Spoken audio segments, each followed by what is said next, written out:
Great morning. Great morning, overcomers. How are you? How's everyone doing this morning?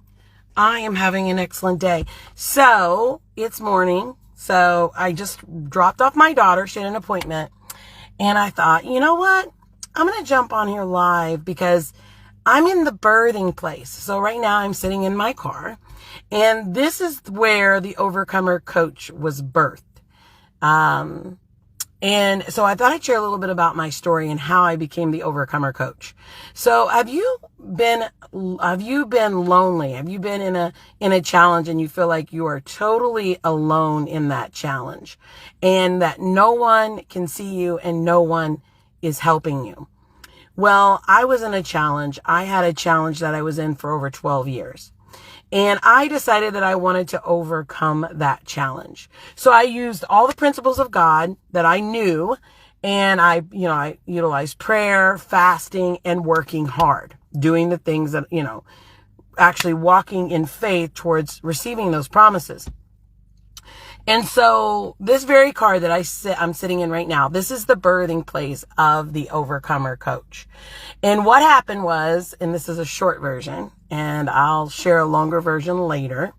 But what happened is I decided that I was going to overcome.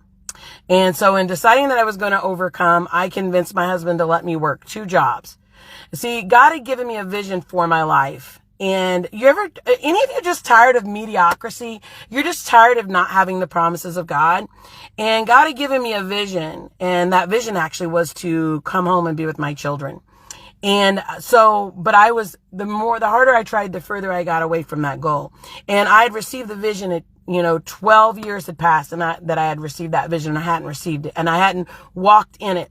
So I convinced my husband to let me work 2 jobs so that I could overcome our financial hurdles that I needed to overcome so that I could come into the promises that God had given me to come home and, just solely focus on raising our 6 children that we still had at home because we have 8.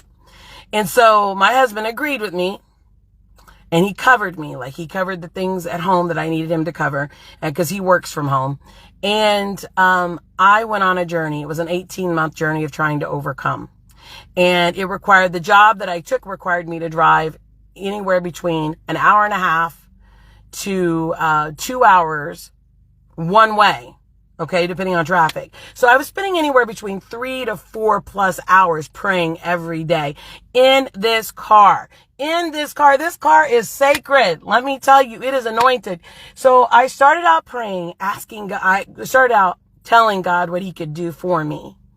I was trying to stir up my faith, and I didn't realize that I was being a brat and I was demanding some things from God. But guess what happened? All this praying in this car, I started to be transformed. And, I just get chills thinking about it. I started to get transformed. And I went from fighting for my faith. Because some of you need to fight for your faith. Meaning you have a desire within you, but everything outside of you looks like it can't be. And everything outside tells you that you're alone. And so God met me in this car. He heard my cries.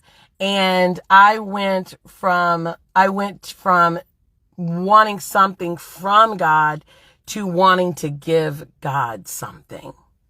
And so the Overcomer Coach was birthed here. It took me 18 months in this car driving, anywhere between 3 to more like 4 hours a day praying in my car to become the woman I am today. In that regard. So I became the Overcomer Coach, 1, because I know what it takes to overcome. 2, I want to see other people on the other side of their promises. And 3, I don't want you to walk it alone. I do not want you to walk it alone. See, when I was going through my challenge, no one understood. I could not find anyone that understood but God. I couldn't find anyone to stand beside me and walk alongside me but God. And God did that favor for me and he didn't have to. So now I choose to do it for his kids, that they would rise up, that they would be overcomers, and that they would glorify their God. And whatever vision he's given them, I want to help them secure it. I want to help them reach for it. It takes being intentional. It takes focus to get to that place. So Thank you for watching this and seeing the birthing place of the Overcomer Coach. It's a humble place. It's an uncomfortable place. It is a desperate place. And that's where overcomers are born. All right. Till next time, you guys have an overcomer day. All right. Have an overcomer day. Be sure to check out my Overcoming Daily YouTube channel. Subscribe. If you really found this video helpful, please share it with other people. I'm kind of like a hidden gem, and there are people out there that are walking out their journey all by themselves, and I was created to help people walk this out, walk this life out, to overcome their challenges. Challenges are there for us to jump over them. They are hurdles, and I just so happen to be an expert at jumping hurdles. All right, love you all. Have an overcomer day. I'm cheering for you. Shalom.